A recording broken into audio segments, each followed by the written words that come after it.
a mysterious metallic sound, known as Biotwang, heard in the Pacific Ocean for 2 decades, has finally been identified as the call of Bryde's whales.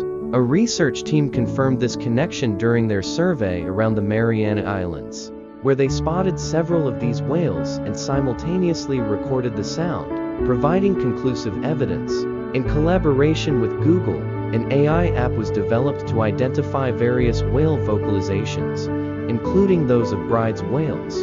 The app also revealed that these whales frequent the Pacific Ocean transition zone, a boundary between warm and cool water, rich in plankton, which serves as a reliable food source for them. This discovery opens new avenues for research on Bryde's whales, their unique songs, their habitat preferences, and their feeding behavior.